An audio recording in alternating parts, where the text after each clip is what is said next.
Well, thank you for that run. And I also have a special announcement to make. We have raised $500,000.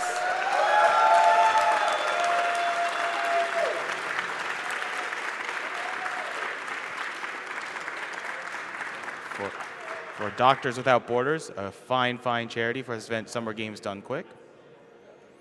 Fine humanitarian organization. And we also have a bunch of donations. We have $50 from Corrosive Frost, who says, I love the Castlevania series and love the great work of everyone involved in GDQ. Keep it up. Anonymous with $5 says, sick at home watching these sick runs. Adopt the animals? We have $50 from Pantera. I watch all of GDQs and I donate the same amount each time, but no one gives a chance to put this on stream. Have a nice day, everyone, and I love you.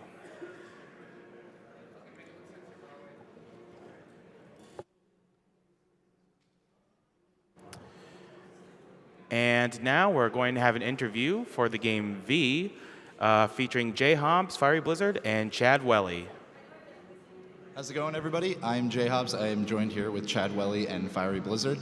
And yeah, you guys are going to be running VVV, or V6, or VV, or 3Ws, whatever, however you want to pronounce it, however you want to say it, in just a few runs now, and you're going to be doing a 100% race, right? Yep. So I want to first just jump right into the race aspect. I mean, this is such a difficult platformer, like very hard game, notoriously, and now you got to also add on that aspect of racing against your opponent, who's also very good. So for each of you, kind of like, how do you deal with that? Are you more nervous, less nervous because at least someone else is also doing the run, or is it just like it's just exciting? You want to go first? Yeah, I'll tell you. I think I'm actually less nervous. So I've done 3 AGDQ runs as solo, and also being the only person commentating on that. And a lot of the audio difficulties also happened during a couple of those runs. Whereas I know Chad and I are both very competent at the category. It's going to be interesting as a race, and in fact, it was the only way I was going to submit this game again to a marathon, because 100% is fine, but at least 100% as a race makes it a lot more interesting. We'll show off a couple different things between our 2 screens. It's not going to be exactly the same. We'll throw off a little bit. You get to see a couple minor changes to the route. But I think overall, it makes me less nervous now that Chad's here. And then we'll also have a couple people on the couch commentating so we can solely focus on the race. Cool. Chad? Yeah, this is my first marathon, but I've been grinding out the game so much, and I know what to dial back and what to avoid and what to do. So I have a feeling that we're not going to have any trouble. All right, awesome.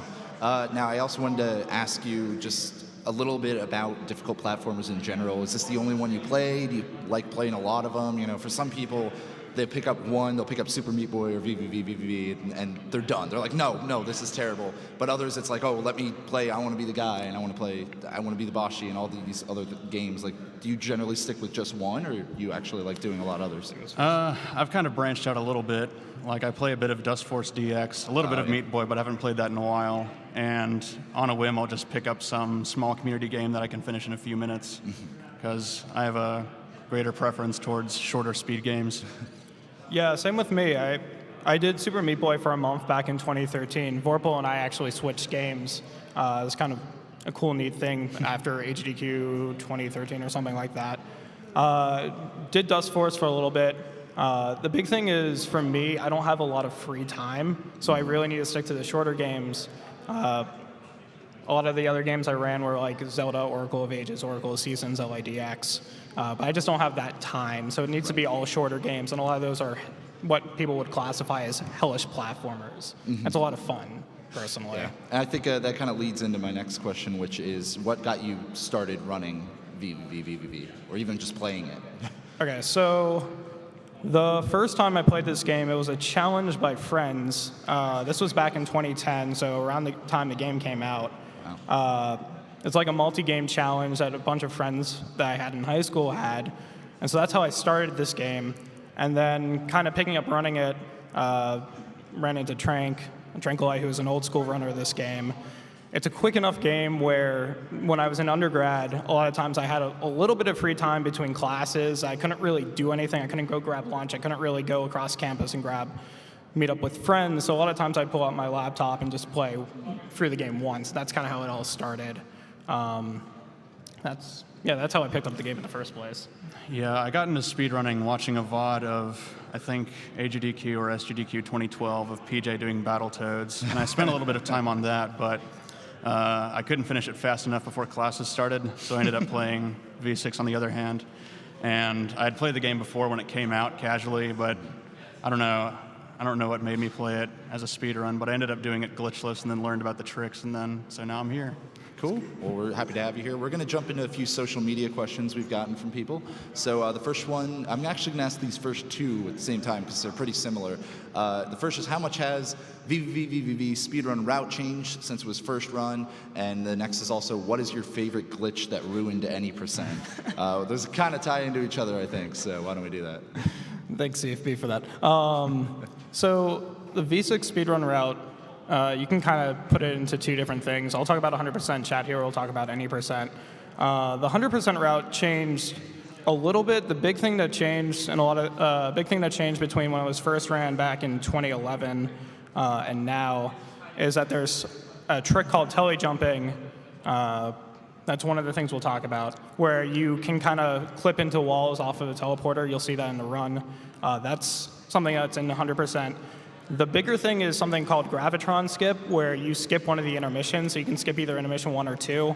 And in fact, you won't see it in this marathon just because it's insanely hard to do. There's Don't blame you in a race setting. Yeah, it's called double intermission skip, where you both skip the escort mission, which is intermission 1, and the gravitron, which is intermission 2. The issue is that you have to be really precise with your movement, and if you mess up once, the run's over. Yeah, you lose like a minute. Wow.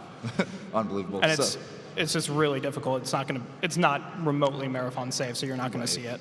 So that's 100%. You said Chad was going to talk about any percent. Yeah, one of the biggest changes to the any percent category, the game was run all the way back in version 1.0, which the physics was actually different then when it was run on Flash. Oh, wow. Since version 2.0, there were a couple of tricks like using the R key to kill yourself instead of like running into spikes to go back to checkpoints. Right. And there was also the introduction of edge flipping, where you'll have a brief period of time after falling off of a ledge where you can input your flip, and it can do all kinds of skips. You can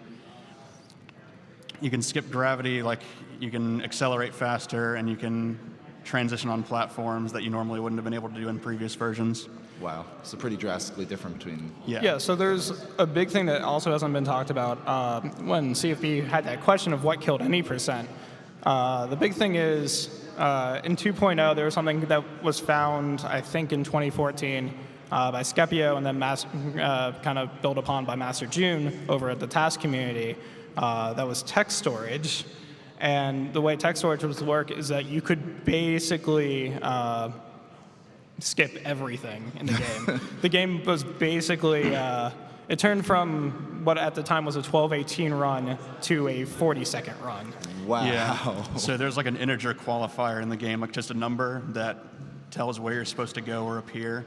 And you can just input the ending once you gain access to that number. Which is immediately in the opening cutscene, so. Unbelievable. I'm glad we're getting to see 100% here. Yeah. Get to see more of Yeah, that. If you want to see any percent, the 2015 kind of glitch fest has that any percent route in it. Right. But it's not a good run. Well, cool. We're going to jump to the next social media question, which is if you could add one thing to improve the game, what would it be? And Presswick Aaron, I think, if I'm pronouncing that correctly, asks that one. You want to take this first? All right, so one of the weird things is that the game doesn't run consistently across different machines or on the same machine. So if I could have one thing, it would be consistent frame rate, because we can't use RTA, we can't use like live split or anything to time our game, so we have to use the frame accurate in-game timer, which it's floated to 1 second, so we can't have like milliseconds or anything like that. And it also means that if you do use splits, you may not actually know if you're ahead or not, depending on the lag varying, even on the same machine. You had a couple of runs that were... Yeah, I've had real-time PBs yeah. that were actually behind in game time, and vice versa. Oh, no. It's actually going to be interesting, because these computers run it slower than both of us are used to. I I mean, so that's a big thing, like just having constant frame rates. The game's not technologically demanding at all. It's a pixel game, so we're not sure why the frame rate's different between every computer, and it mixes the physics a little bit. So that's a big one. If I could add one thing, it's going to be interesting. I would actually, some of the checkpoints would be interesting to be removed to make it improved rather than add more. Okay. So like deaths are really quick, which is really nice, and that's why a lot of people would run this game, or at least play this game, kind of like Super Meat Boy. You die, you immediately get back to the action. Removing some of those checkpoints would make it a lot more interesting, I think. Oh, okay. But it might not help like a casual playthrough. Probably not. There's one checkpoint in particular that I know Chad and I would really love to be removed from the game. Yeah. So. All right, cool. Well, that's going to do it for our social media questions, I think. We're going to be wrapping up pretty quickly, but I want to, as a final question, ask you, if I am someone who sees these hard platformers run here and wants to kind of get into them, and specifically wants to get into running VVV, kind of where would I go for that? How can I find out more about the speedrun? We have an open forum on the V6 page on speedrun.com, and you can also access our Discord from there or on my channel on Twitch. And we've gotten pretty active recently compared to what we were when we first started it. Yeah. But it's just short bursts. People come in and ask questions, and we're just glad to help them out. There's also a pretty rough tutorial I have, but I'm hoping to reduce it by about 2 hours in length. Wow. I think the big thing is a lot of people will start running like any percent, and Chad mentioned the Discord earlier. I would also encourage people to start doing 100%. People might be dissuaded by, say, doing things the hard way, or those notoriously tough trinkets, but the game does a really good job at basically building muscle memory immediately, because you can't get that trinket without building up muscle memory for the past few rooms. Yeah. So the big thing is like really difficult platformers. Yeah. Kind of have So that same a lot of thing. people will be like, I did this once and I don't want to do it again, but then they'll do it a second time and they'll realize it takes less than half the time to do it. Right. And that's what these games are really good for, and why I'd encourage anyone who has any interest in a game. It's really short, at least compared to a lot of other speedruns, and it's not that hard after the first time you play it, because you get that muscle memory just because you have to redo rooms over and over again. So I'd encourage anyone who's interested in kind of a 15, 20-minute platformer to go look at V6. It's generally really cheap, especially on the Steam sale. I think it's 99 cents. Wow. And it's been on sale. It's on sale almost all the time. But I would encourage anyone who's interested in kind of the community or kind of running the game to go onto the Discord, talk with Chad or I or a couple other people that are on there active. Ask any questions. We'll be good to help. That's really it. Awesome. Well, thank you both for joining me, and we'll be looking forward to your run in 2 runs from now, I believe, right after Super Meat Boy. So if you're a glutton for punishment, please stick around, because we got Super Meat Boy coming up next. I'm going to throw it right back to my main man, Mike Uyama. Thanks, guys. Thank you, Jay Hobbs. And for those of you who want to know the donation that pushed us to I've talked while the mics were still. 500K, we had a $10,000 donation from the Yeti.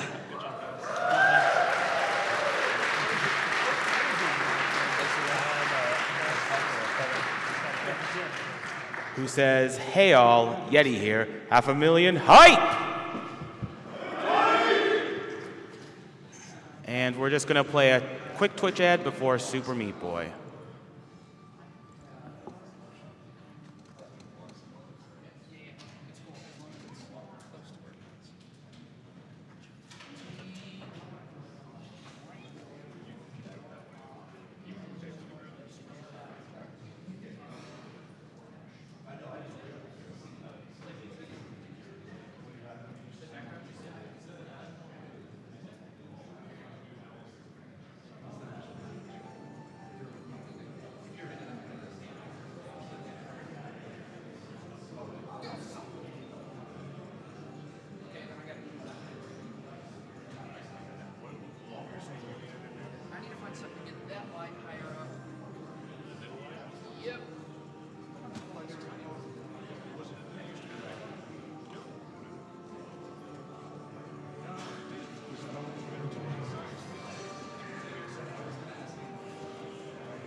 Okay, we are now ready for our Super Meat Boy race featuring Warm Ham and Fimbz.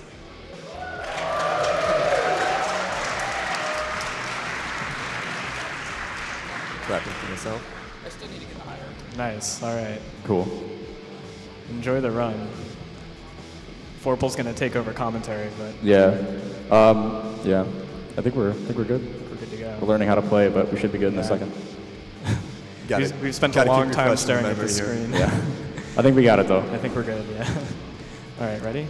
Do you two want to introduce yourselves? Oh yeah. I'm Warm Ham. I'm Fimbz. Hi, I'm Forpole again. I'm Meatall AMA.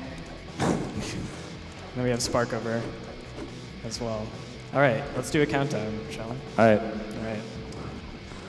Who wants to do it? Who's doing it? I'll do it. All right. 3, 2, 1, go.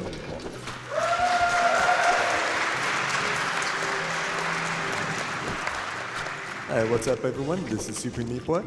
The game Good came start. out. 1-1's a hard stage, dude. It's fun. The game came out in 2010 for Xbox Live Arcade. Was later ported to PC a few months later. Kind of a big deal at the time. You might have heard of it. Stuck. Yeah, this is a really fun speedrun, so thank you all for watching. The category that you're seeing right now is any percent.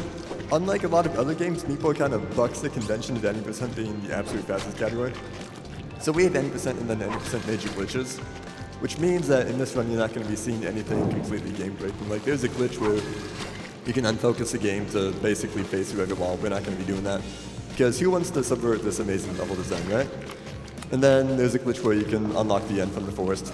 Screw that. Trust me, I've run categories of those. They're trash, don't do them. So something else you're going to notice is that we're going to be doing only 17 levels per chapter. We only need 17 to unlock the boss, and we only need to beat the boss to progress. So we're going to take what's generally the slowest 3 levels in the chapter and just not do them. Nice slide. Typically, there's some sort of like ridiculous auto-scroller or something like that. It does take a little bit of time to exit back to the map and skip a level, which is it's an additional 3 to 3.5 seconds depending on your loading speed. So sometimes we play a longer level if it means we don't have to go back to the map, but in general, we just skip the 3. All right. That was Yep. interesting. In general, we just skip the 3 longest levels. Now, you've also probably noticed that they've been pausing a bit. Pausing, like, even though this is no major skips, there are still a few glitches that we use in the run.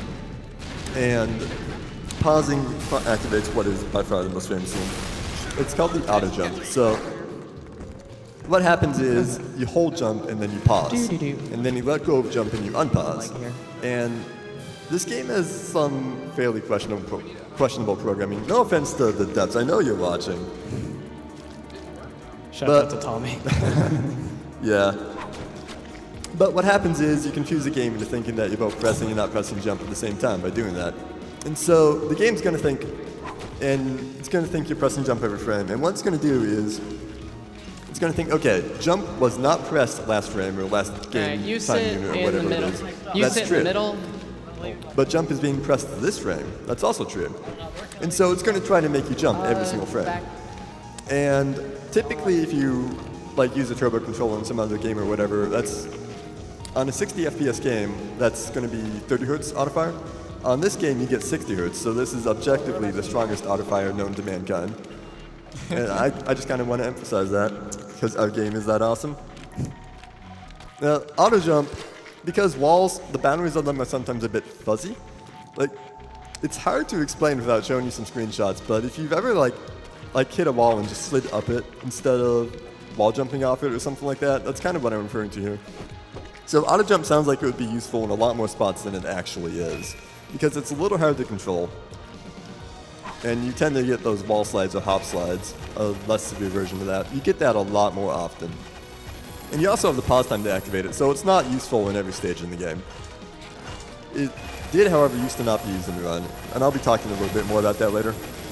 Something else that you're going to see is when you beat a level and progress to the next level, sometimes, well, not sometimes, always, the game's going to take a frame before it updates your state, the character state. So for instance, if you beat the game not beat the game, if you beat a level and you're on a wall or on the floor, the first frame of the next level, you're going to still be able to wall jump or jump off the floor or whatever. The game won't have updated that yet. So what you're going to see coming up very shortly on Warham's screen is he's going to do an auto jump at the beginning of the level, and he's going to actually start the level by jumping off of the air because it's still going to think that he's on the wall from the previous level. And that will let him get a really cool cycle skip that you just saw. Something else you may have noticed is that the game tracks keyboard inputs and controller inputs differently. There's a few more functions on keyboard than are available on controller. Both of these players are on controller. No. I made a menu. Oh, no, I did it twice. Dude, it's fine. I died on Chad. You got time.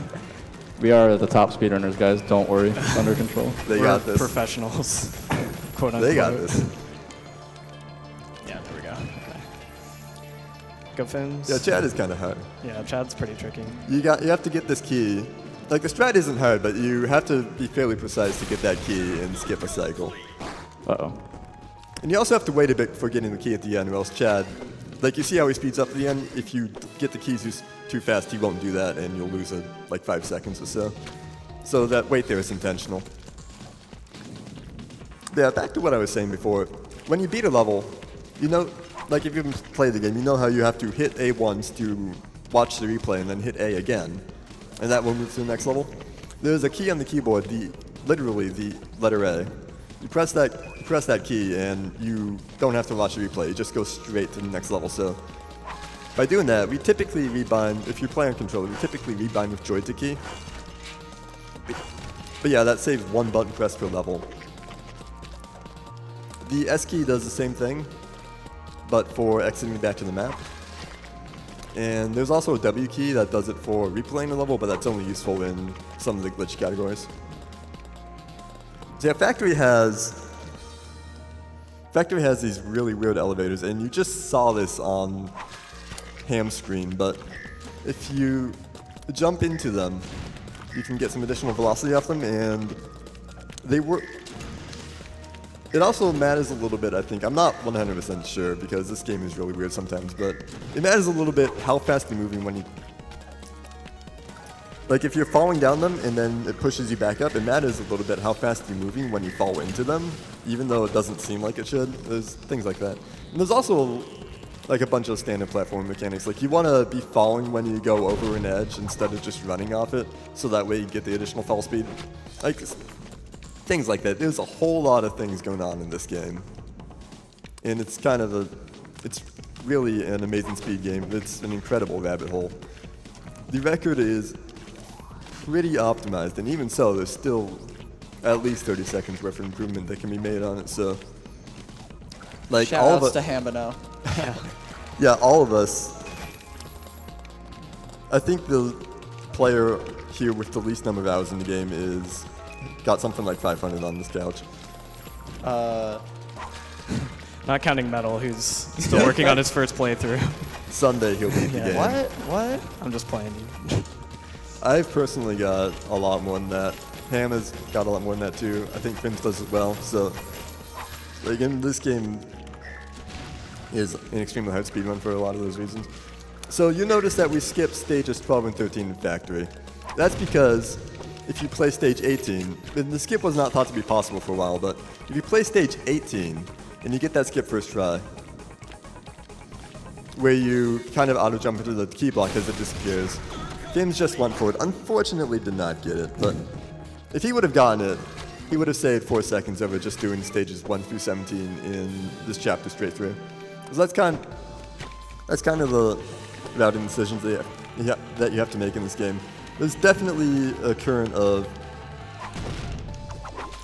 There's definitely a current of execution to that. Now, brownie skip, if you look at the screen, at Fimbz's screen, brownie skip, you just saw that. What happens is, it looks really simple, but there's actually, if you go out of bounds and try to wall jump there normally, there's a def zone. So by toggling the run button, you can cut your jump velocity and stay just a little bit closer to the wall, which is enough to not die. and make that skip, and it saves like 20 seconds, so that's the biggest skip in the game. Now, I haven't been going through level by level, and I'm going to try to do it here, and then you'll see why. So, I'm going to be concentrating primarily on Fimbz screen because I can't watch both of them at the same time because they're both too good. Yeah, all right. Thanks, Vorpal. All right, so we're just seeing 4-4 here, and 4-5, you have to hold right at the beginning here because otherwise you can't make the cycle, and you got to let go of run. You got to let go of run when you make that final wall jump. Here you want to jump off the top square there because it lets you get more falling velocity. 4-7, there's not too much going on. It looks really impressive though. But 4-8, the beginning of the stage is really important because you have to get this really good, otherwise you can't make a cycle in the middle. Unfortunately, Fimbz did not quite get it, but... What? That's my normal cycle. I'm just bad. Vorpal here is known as the level optimizer. He goes for crazy strats in his runs. And that's why I always die. Because he's crazy. 410, that jump into the center there is you can't just hold jump and make it, and you can't go too fast as well. So you've got a lot of time in the previous portion of the level where you're waiting on the platform, so it's really easy to psych yourself up and then do an input that's like 1 frame off and bonk and die or miss it or something like that.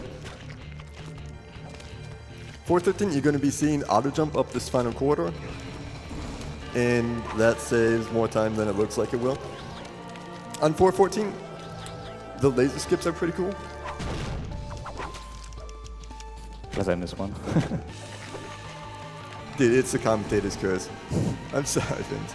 On 15, you want to have some pretty precise jumps to manipulate that, like, charging Hellmouth thing to go where you want. You typically call them chompers or whatever.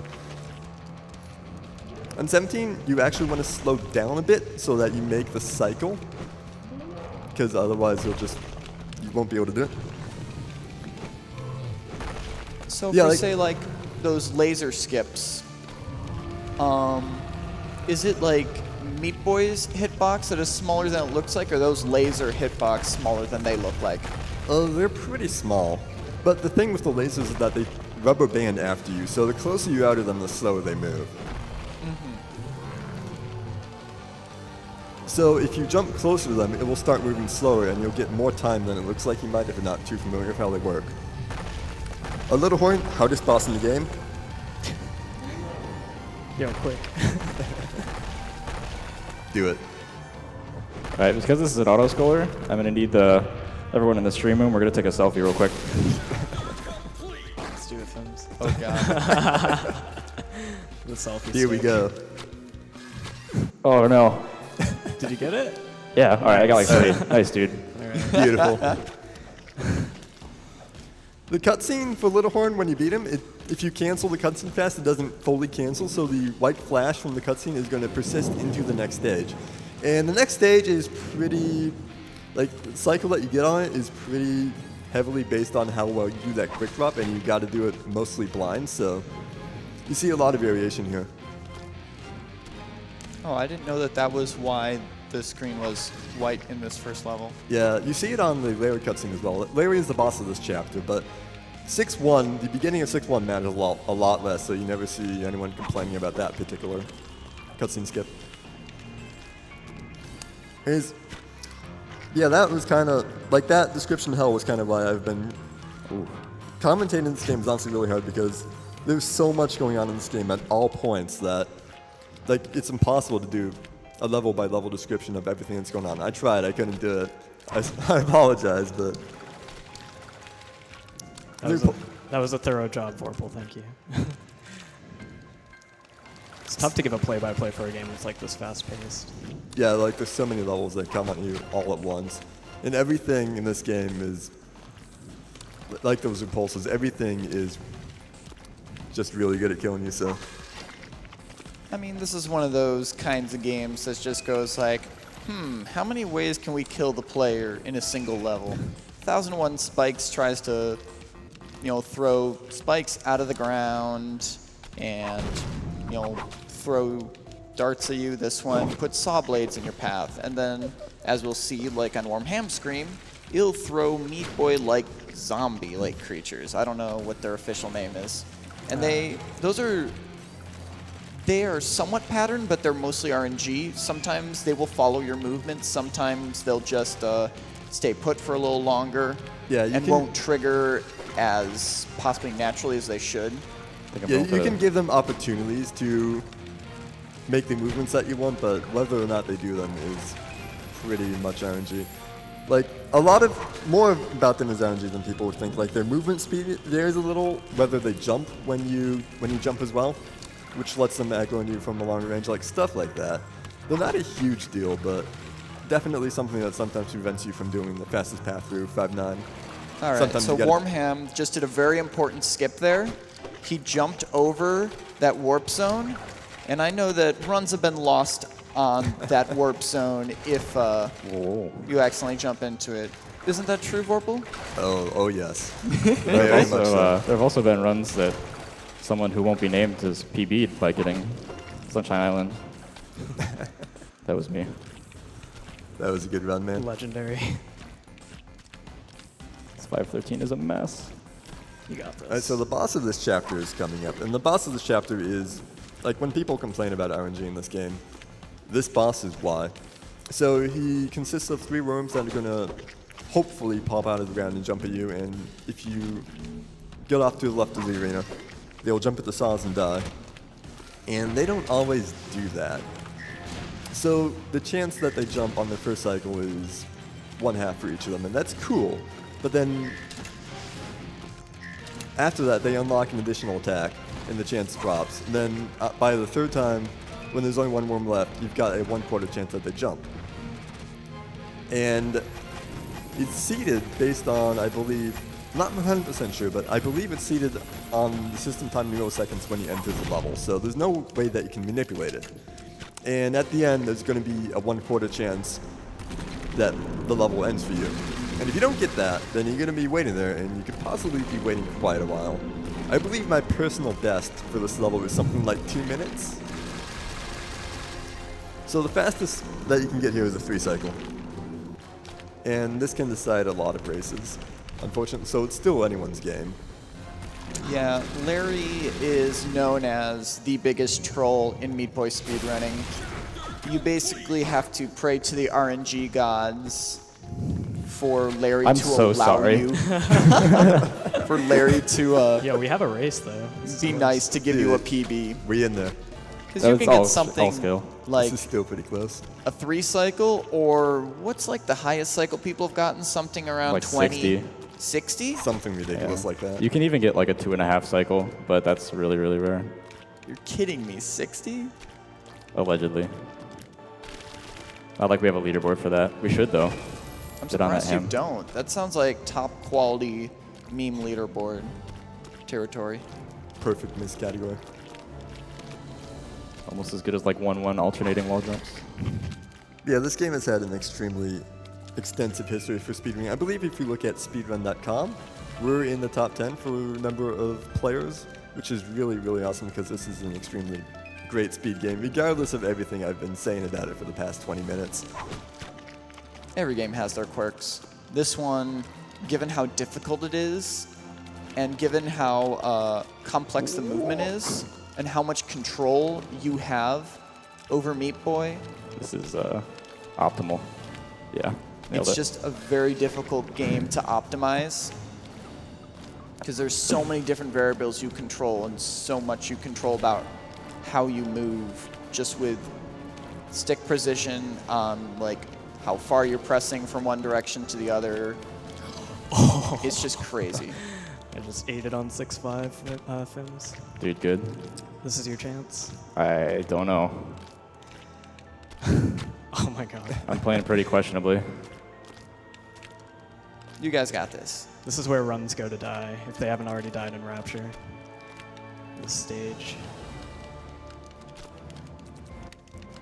There we go. Nice. Keyskit.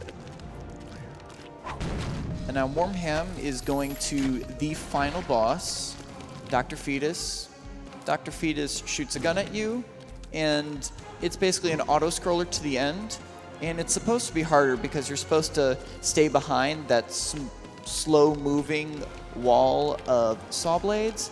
except if you're fast enough, you can just jump over it and then get to the end of the level. And then you're just kind of waiting for Fetus to catch up. And No way, dude. All right, that's fine. All right, let's go.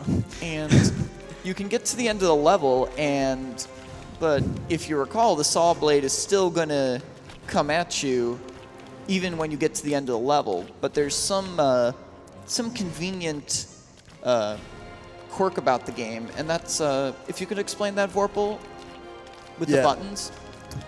We just get to sit and wait on the button, and the saw will pass right over us. The button, because we're on the button, we're interacting with the button, and the saw won't register.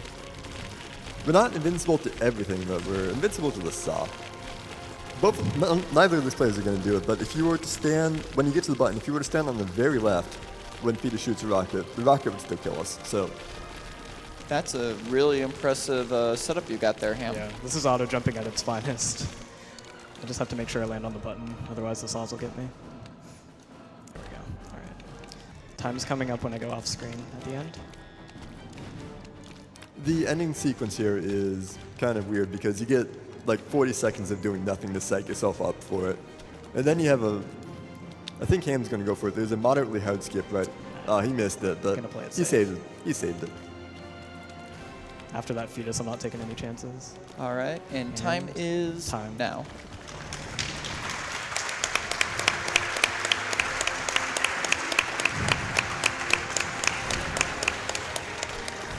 Thanks. Finish strong, Fimbz. You got this. It's a very questionable run. Let's see Fast Escape right now. Let's go. Yeah, I'm sure Uber would be happy.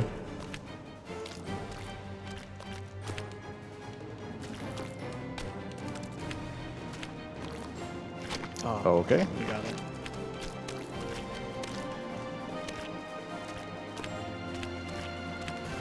You got this, dude. Bandage Girl believes in you. No pressure. Gotta save your girlfriend. That feel win, no Geo. And that's time for Fimbz. And that's Super Meat Boy, everyone.